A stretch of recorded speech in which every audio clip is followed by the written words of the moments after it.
लंबे अरसे के बाद बिहार के दो दिग्गज सितारों ने एक साथ बिहार से लेकर दिल्ली तक सियासत में हलचल मचा दी। दोनों एक साथ लंबे दिनों के बाद कांग्रेस की सर्वेसर्वा सोनिया गांधी से मिले। इस मुलाकात को लेकर एक पखवाड़े से सियासत तेज थी। तय शेड्यूल के अनुसार 25 सितंबर 2022 की शाम बिहार के सीएम नीतीश कुमार और आरजेडी सुप्रीमो लालू प्रसाद यादव एक साथ दिल्ली में सोनिया गांधी के 10 जनपद स्थित आवास पर पहुंचे। आधा घंटा से अधिक देर तक तीनों नेताओं में बात भी हुई। जब दोनों नेता सोनिया गांधी के आवास से बाहर निकले तो उन्हें मीडिया वालों ने घेर लिया। तब लालू यादव ने बड़े दिनों बाद मीडिया से बातें भी की। बता दें कि जुलाई में लालू यादव गंभीर रूप से बीमार पड़े थे। उस समय वे घर में सीढ़ी से गिर गए थे। इसकी वजह से वे कई दिनों तक हॉस्पिटल में एडमिट रहे थे, लेकिन अब वे ठीक हो गए हैं और उन्होंने सियासत भी तेज कर दी है। ऐसे में 5 PM के 5 का तड़का में लालू यादव की उन 5 बातों को बताएंगे जिसमें उन्होंने सोनिया गांधी के आवास के बाहर बीजेपी को धो दिया। ये तो अब बच्चा बच्चा बता देगा कि लालू यादव ने हर तकलीफ सहना मंजूर किया, लेकिन बीजेपी के साथ मंजूर रहना उन्हें पसंद नहीं। तेजस्वी यादव ने अपने ट्विटर अकाउंट पर एक पोस्ट किया था। ये पोस्ट पिन किया हुआ है और इसे 26 दिसंबर 2017 को लिखा गया है। इसमें तेजस्वी ने लिखा है, अगर लालू जी बीजेपी से हाथ मिला लेते तो वो आज हिंदुस्तान के राजा हरिश्चंद्र होते तथा कथित चारा घोटाला 2 मिनट में भाईचारा घोटाला में तब्दील हो जाता। अगर लालू जी का DNA बदल जाता। ये पोस्ट आज भी तेजस्वी के ट्विटर पर आपको दिख जाएगा। और एक बार फिर लालू यादव ने बीजेपी को तगड़े से सुना दिया। सोनिया गांधी के आवास से निकलते ही उन्हें मीडिया ने घेरा तो लालू ने साफ साफ सुना दिया कि भाजपा को हटाना है और देश को बचाना है।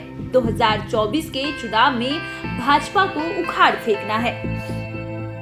नीतीश कुमार और लालू यादव सोनिया गांधी से मिलकर जब बाहर निकले तो उन्होंने मीडिया के सामने खुशी जाहिर की। दोनों के चेहरों पर मुस्कान भी थी। मीडिया के पूछे जाने पर लालू ने कहा कि सोनिया गांधी और हम लोगों के विचार एक है। कांग्रेस देश की सबसे बड़ी पार्टी है, हम सब एक हैं। सोनिया जी से हमने आग्रह किया कि आप सबसे बड़ी पार्टी हैं, आप सबको बुलाइए, इकट्ठा होकर हम सब बात करें और इनको विदा करें 2024 में। हालांकि वीडियो में उन्होंने स्लिप ऑफ टंग की वजह से 2024 को 2064 बोल दिए थे, लेकिन उसी समय इसमें सुधार करते मुख्यमंत्री नीतीश कुमार ने उनके बयान को सही किया। इसके बाद आरजेडी सुप्रीमो लालू यादव ने कहा कि 2024 में भाजपा को विदा कर देंगे।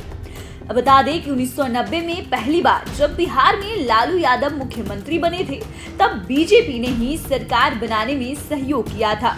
बाद में जब लाल कृष्ण आडवाणी को समस्तीपुर से गिरफ्तार किया गया था तो दोनों के बीच सदा सदा के लिए रिश्ता टूट गया और ये रिश्ता आज तक टूटा हुआ है और उसी समय से आरजेडी कांग्रेस के समर्थन में आ गया है।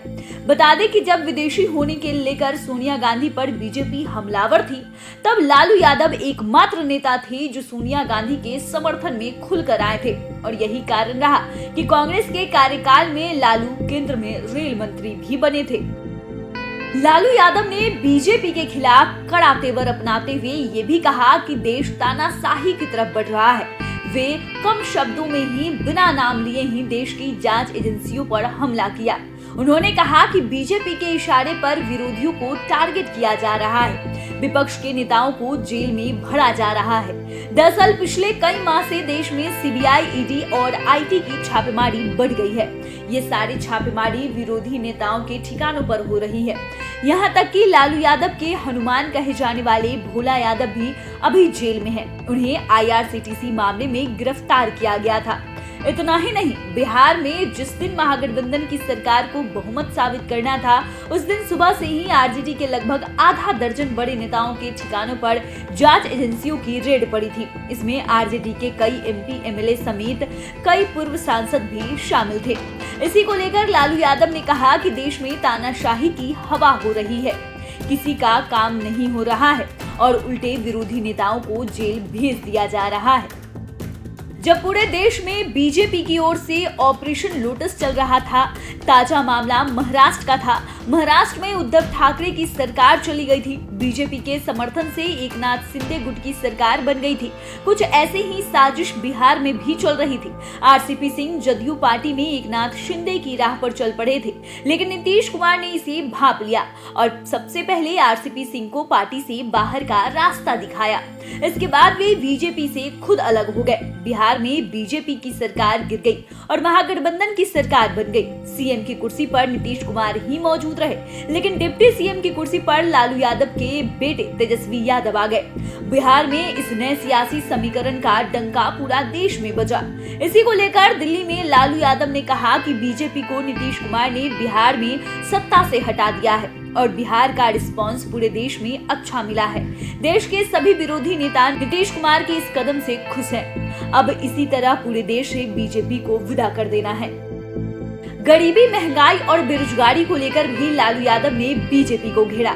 दरअसल देश में महंगाई चरम पर है। पेट्रोल, डीजल व गैस ही नहीं, आटा चावल के दाम भी महंगे हो गए हैं, जबकि नौकरी मिल नहीं रही है। इसी को लेकर लालू ने सोनिया गांधी के आवास के सामने मीडिया से बातें करते हुए केंद्र सरकार पर महंगाई लेकर हमला किया। उन्होंने कहा कि देश में महंगाई, बेरोजगारी और गरीबी चरम पर है और बीजेपी सरकार का इन सब पर कोई ध्यान नहीं है।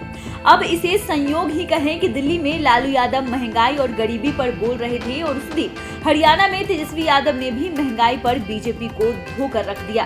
तेजस्वी ने देश के दिग्गज विपक्षी नेताओं के बीच मंच से कहा कि बीजेपी पहले ये गाना गाती थी कि सैया कमात है और महंगाई डाइन खाई जात है, लेकिन जब बीजेपी की सरकार आई तो महंगाई अब उसे अच्छी लगने लगी है। अब महंगाई बीजेपी वालों के लिए भौजाई बन गई है। तो फिलहाल के लिए इतना ही। अगर आपने अभी तक चैनल को सब्सक्राइब नहीं किया है तो सब्सक्राइब कर ले। फेसबुक पेज को लाइक करना ना भूले। वीडियो देखने के लिए आपका धन्यवाद।